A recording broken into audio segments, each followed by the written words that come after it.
Tylee surveillance video reveals a woman believed to be Vallow, along with an unidentified man, making trips to this Idaho storage unit just weeks after her kids went missing.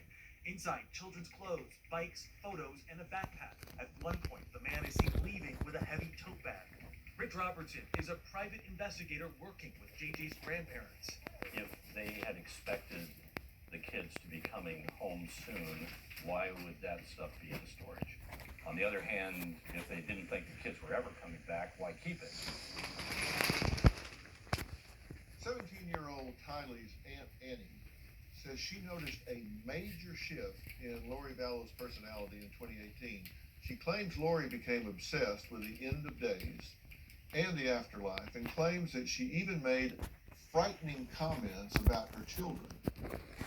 I met Lori in 2002. She had just recently married my brother. We were fast friends. She really felt like a sister, and my kids absolutely loved her. She was Aunt Lolo.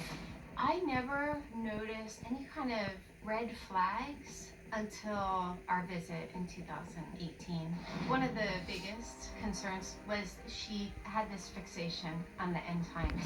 She went so far as to say that it's going to be so scary, sometimes she thinks it'd be better to just put her kids in the car and go over the side of a cliff. Lori changed significantly. In addition to the end time stuff, I saw a lack of empathy. When my brother died, she didn't tell me that he had passed. My family didn't find out until 5 weeks after. She couldn't be bothered. He didn't have a funeral. He didn't even have an obituary. It was like he just slipped away without anyone noticing.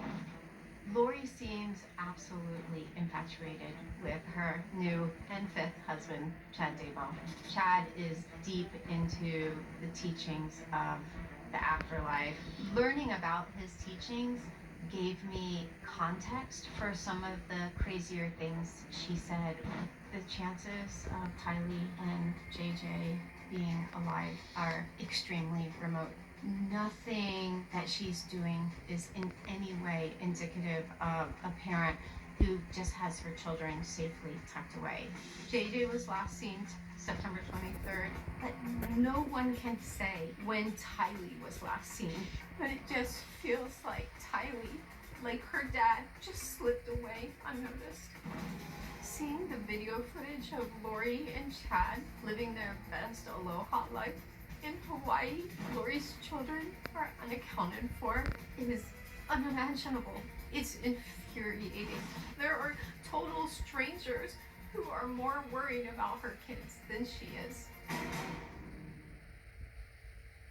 Well, Annie, I'm glad you're here, but I'm really sorry for the circumstances.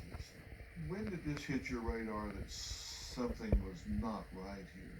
She didn't tell me about my brother's death. I found out about my brother's death through a family member who had been contacted by a funeral home or the NE's office.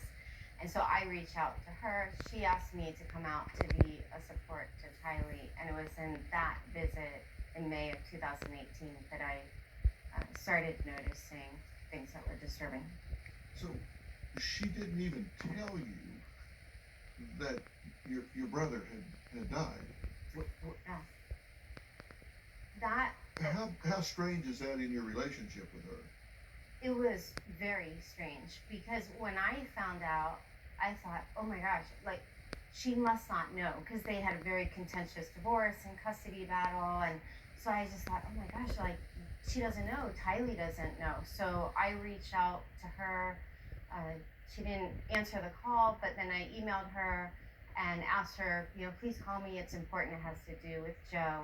And she called me and then said, yes, I know. So it was very, very jarring. And then she asked me to come out to be a support to Tylee, and I just kind of had to take a couple days to, kind of process it, and decided to put aside my personal feelings and go out there to connect with Tylee.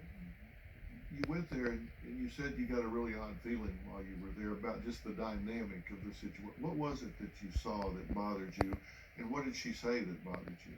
She just made some really inappropriate comments about my brother in front of Tylee. One that actually erupted. And Tylee got very, very, very upset and screamed. And then in my personal interactions with Lori, Tylee wasn't there for these, but her fixation on the end times, like that was brand new. She had never mentioned anything about that. It was like she was trying to alert me, like, you know, like that there was some kind of imminent danger, and she wanted me to know that these times were going to be really scary, and she thinks, you know, because of how scary it would be better to just put the kids in the car and go off the side of a cliff. And so that was you know,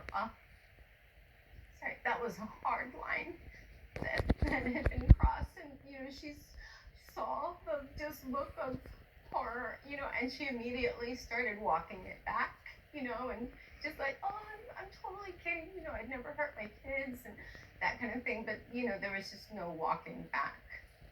Where do you think these children are?